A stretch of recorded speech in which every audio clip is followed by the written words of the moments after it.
Well, hey guys, and welcome back to Hope Island Zoo. Hope you guys are all having a wonderful day so far. My name is Leaf, and it's always so great to have you guys here. Back again for another episode of our ZSU series. Yes, so I should probably be saying this after every single time I open up this series, but this is our Zoo Sims United series. Essentially what Zoo Sims United is, it's kind of like a better franchise mode. You get to trade with a bunch of different people all around the world, and the best part about it, it's all run by a very talented staff of, like, you know, data entry team, programmers, approval teams, just a bunch of really heads up people. And yeah, so today I should probably talk about a little bit of what we're doing. We are getting the finishing touches on our welcome center done. A lot of it I don't actually record, unfortunately. I do apologize for that right off the bat. But the cinematics really do show just what we actually accomplish here today. So we kind of concern a lot of different things in this build altogether. One of the main things that we actually do is a holding yard for any extra animals that we do have. A lot of the times when you do have realistic zoos, or real zoos in particular, you will have holding yards, which aren't seen by the public most of the time.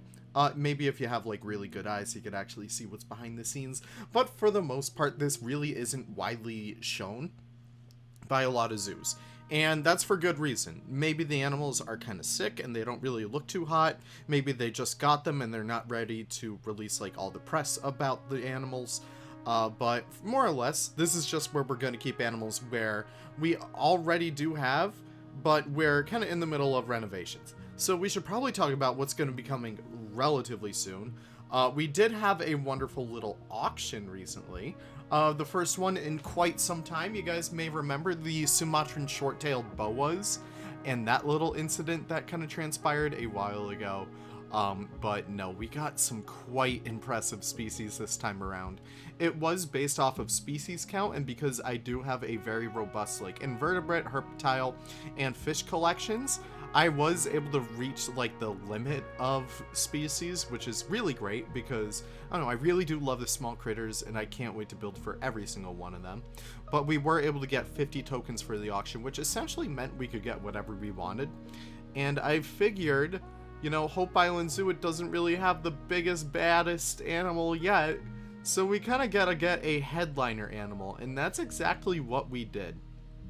So thanks to my good friend Croco, he was able to secure us a beautiful pair of jaguars, both mating, like a mating couple, which is great because we could get jaguar offspring and whatnot.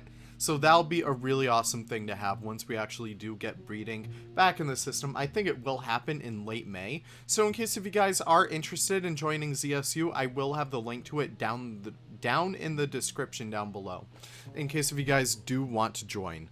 And yeah, that's pretty much it. So in terms of that, we also had a southern poodoo also. Let me just confirm this trade right over here. And yeah, guess what? We have freshwater angelfish now. I know, it's very live reaction right there. So we do have those in the system now for Hope Island Zoo, so that's going to be really fun to have. So we do have that, and we're still working on our little backstage area. I apologize I wasn't able to show off all of it, but I'm still happy with how well this all looks. It's just really awesome just to have like this to really go back to from time to time, maybe add a little bit more realism elements. I'm not sure if we'll do those in the following speed builds, but it'll always be there for us to, like, you know, kind of hone our craft in on. But that's essentially what's happening right there. And just making sure that this building looks good to begin with. I really wanted to make sure that, you know, it all felt very concise with the welcome center. And I did want to have this beautiful big port. And this is exactly some of the feedback that I got from the Bro Nation crowd. Always got to do love those guys.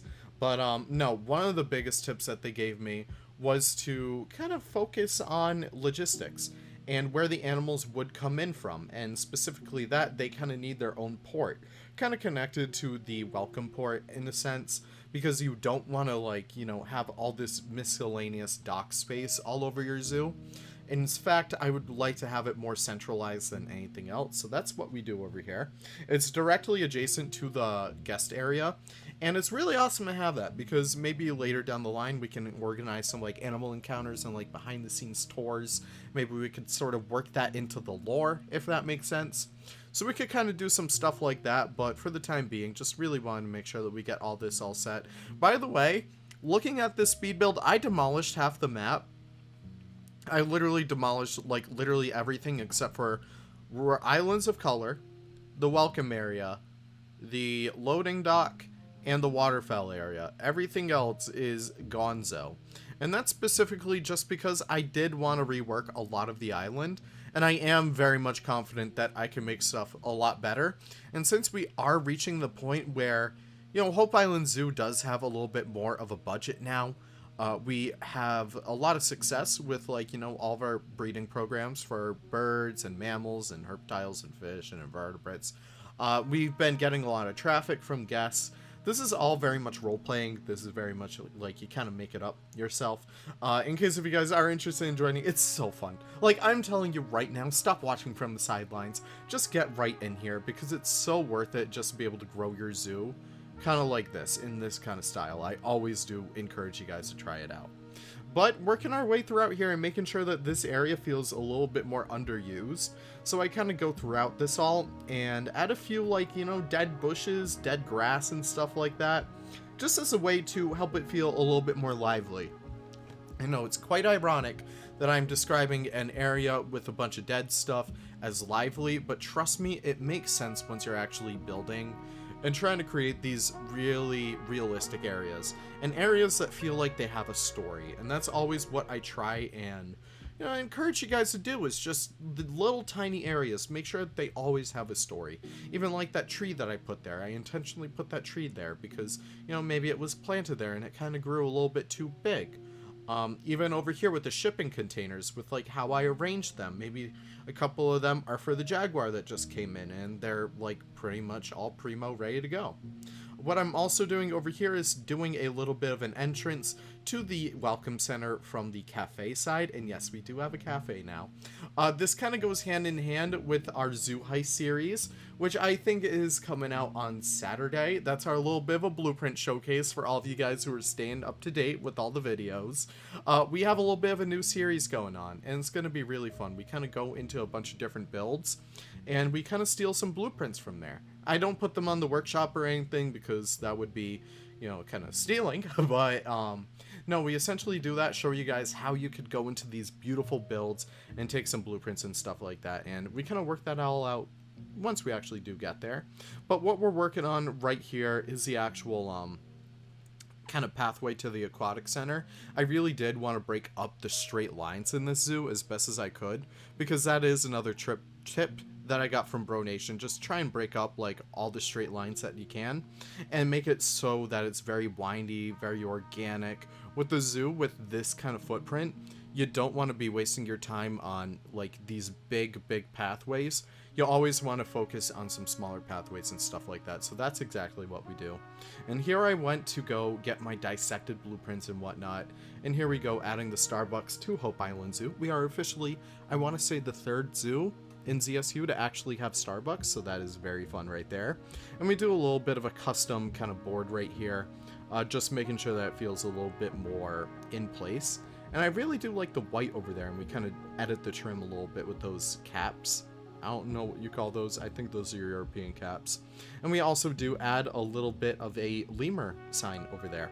And I also love this beautiful blueprint that Haribo made. So we kind of integrate that into our own build right there, and it looks so good.